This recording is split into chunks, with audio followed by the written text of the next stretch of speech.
नमस्कार स्टुडंट, आता जो आपला PYQ आहे तो अल्जेब्राचा आहे आणि मार्च 2022 आहे. किती मार्कचा स्टुडंट? 4 मार्कचा आहे. ते आता आपण पाहणार. चेक करा. The measure of angle of triangle in an if दिला आहे. ओके, तर मेजर ऑफ अँगल दिला आहे. तर सपोज चेक करा, आपल्याला इथे दिले आहे तर आपण लिहून टाकू. Suppose the measure of angles काय काय दिले आपल्याला?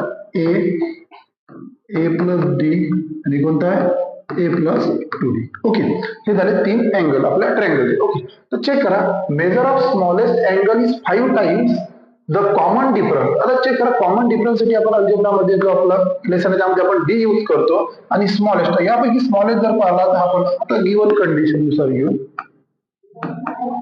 गिवन कंडिशन नुसार, तर गिवन कंडिशन नुसार तुम्ही चेक करा. काय म्हटलं तुम्हाला? मेजर ऑफ स्मॉलेस्ट अँगल किती आहे? स्मॉलेस्ट अँगल कोणता आहे तुमचा? स्मॉलेस्ट अँगल आहे तुमचा ए. स्मॉलेस्ट अँगल काय तुमचा? A is 5 times the common difference. Common डिफरन्सचे 5 टाइम्स म्हणजे किती आहे तुमचा? 5d. तर याला आपण देऊ 1 नंबर. ठीक आहे. ओके, त्यानंतर find the measure of all angle of triangle. आता हा आपला एक ट्रायंगल आहे, प्रत्येकाचे काय काढायचे? अँगल काढायचे आहे. तर आता काय करू आपण? चेक करा. आता आपल्याला किती दिलेलं आहे? 3 अँगल काढायचे. तर सर्वात पहिला अँगल आपल्याकडे आहे ए प्लस, दुसरा अँगल आहे ए प्लस डी प्लस आणि तिसरा अँगल आहे आपल्याला ए प्लस 2d. ओके, आणि आपल्याला माहिती आहे ट्रायंगलच्या तीनही अँगलची सम किती होते? 180. Sum of all angle of triangle. ट्रायंगलच्या तीनही अँगलची सम झाली आपल्याकडे 180. क्लिअर.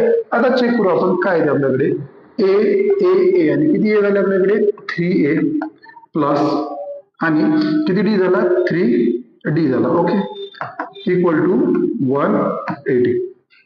तर आता चेक करा, इथं काय दिलं तुमच्या याच्या एचा? ए ची व्हॅल्यू काय दिला? 5 टाइम्स. म्हणजे मी याचा करू शकतो 3 in bracket 5d plus 3d equal to 180.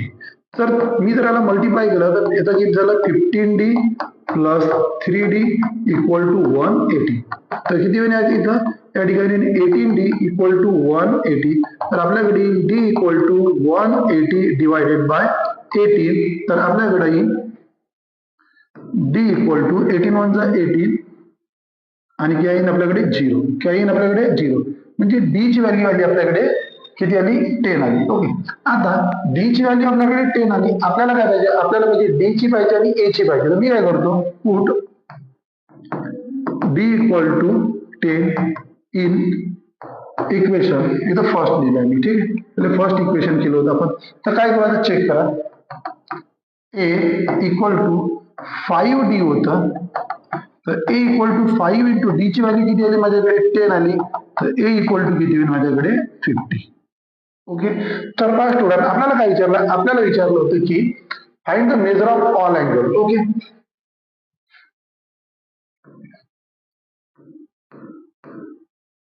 Major of all angle. Okay, major of all angle. आता पहिला अँगल चेक करा स्टुडंट. आपल्याकडे काय दिला होता? ए दिला होता. काय दिला होता? आपला पहिला अँगल आपल्याकडे ए दिला होता. तर मी काय करतो? ए पहिला अँगल झाला. दुसरा अँगल काय दिला होता आपल्याला? दुसरा अँगल दिला होता ए प्लस डी आणि तिसरा अँगल दिला होता ए प्लस 2d. तर चेक करा स्टुडंट, ए ची व्हॅल्यू आपल्याकडे आली 50, म्हणजे हा अँगल आला 50 डिग्रीचा. दुसरा 50 प्लस 10 तर किती झालं स्टुडंट? 60 आणि पुन्हा 50 प्लस 2d. 2 इंटू डी म्हणजे किती होता? 10. ओके, तर किती होत्या? 20 प्लस 50 किती झालं? 70. आता जर पाच स्टुडंट आपण जर याची ऍडिशन केली तर तुम्ही पहा 110 110 आणि 70 किती झालं? 180. म्हणजेच पाच स्टुडंट आपल्या इथं काय झालं? तर find the measure of all angle of triangle. ट्रायंगलचे जे तिन्ही अँगल दिले त्यांची काय केले? आपण अँगल काढलेले आहे. या पद्धतीने पाच स्टुडंट आता जास्तीत जास्त तुम्हाला काय मिळेल? तुम्हाला PYQ मिळत राहील, जेणेकरून तुमचे जास्तीत जास्त मार्क काय झाले पाहिजे? ग्रोथ झाली पाहिजे. थँक्यू.